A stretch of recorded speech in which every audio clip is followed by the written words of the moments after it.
Hurry up, I'm a busy engine, puffed Henry. Goods arrive night and day at the docks.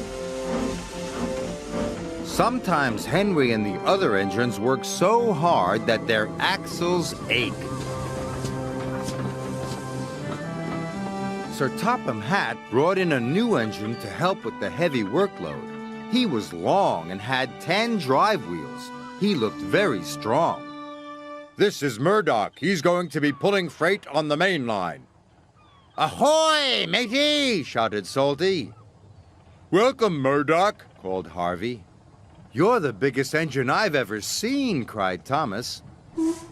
You're a chatty lot, Murduck said quietly. Soon Murduck was coupled to a long, long line of heavy freight cars. His boilers strained, his wheels started to turn, and the mighty engine chuffed away. Murduck longed for some peace and quiet. But everywhere he went, it was noisy and crowded.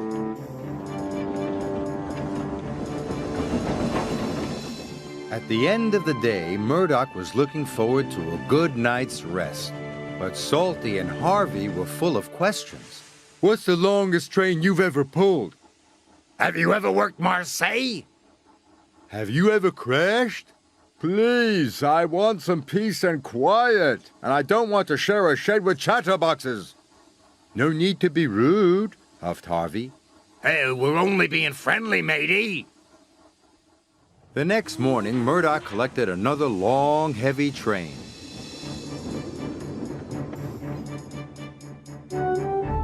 This time, he chuffed into the beautiful countryside.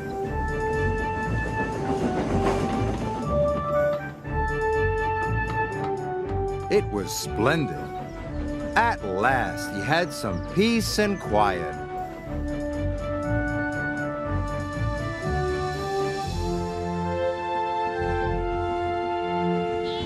Suddenly, his driver applied the brakes. There were sheep on the tracks. The sheep escaped from that field, said the driver, through that broken fence. The driver and the fireman tried to chase the sheep back. First this way, and then that way. They tried everything, but nothing worked. We'll never move these sheep by ourselves, complained the fireman.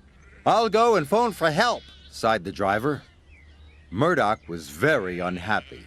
The noisy sheep were spoiling his peace and quiet. Sir Topham Hatt was enjoying afternoon tea when he got the call. Sheep? He exclaimed loudly. I'll send Toby with the farmer immediately. The sheep were becoming noisier and noisier. Please stop, groaned Murduck. I'd rather be back with the chatterbox engines. Just then, Toby chuffed into view. Toby, exclaimed Murduck. We're certainly glad to see you. Before long, the farmer and his dog went to work. And the sheep were soon safely in their field.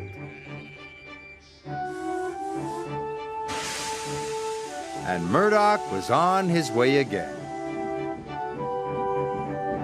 Thanks, Toby. That evening, Murduck parked between Harvey and Salty. But Murduck spoke first. I'm sorry that I was cross, he chuffed. I'm very pleased to share a shed with you. And we're very pleased to have your company, said Harvey. Aye, we are, added Salty. It reminds me of a story. Murduck smiled. The sound of ba-ba would have kept him awake, but a Salty story would send him happily to sleep.